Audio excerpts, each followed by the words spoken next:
ujian sebenar pelajar-pelajar madrasah ini bukan masa start menjejak ke madrasah ini.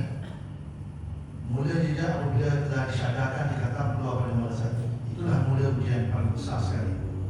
Ya, Allah dah izinkan dan menganugerahkan satu kitab mujizat dia di dalam tubuh anak, dan untuk menjaganya sebagai model katakan tadi seminimum satu hari 3 juzuk. Semula-mulanya 5 juzuk. Ya, mana 5 juzuk? Satu sekali sembahyang, 1 juzuk 5 kali. Ya. Dan bacaannya bukan macam orang biasa.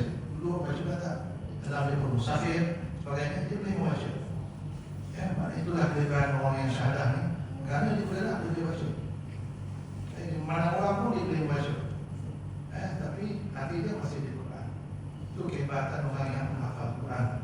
Dan dalam masa yang sama, yang boleh kata tadi, dikongsikan dan dianugerahkan kepada ibu dan ayah yang mendapat mahkota daripada seorang menghafal Quran.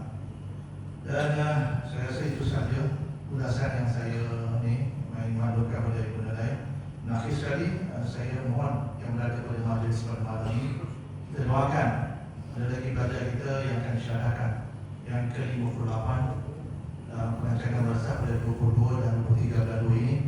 Dan kita mohon kepada Allah SWT anugerahkan beliau kesihatan, kelancaran dan seterusnya, dianugerahkan syahadah yang ke-58.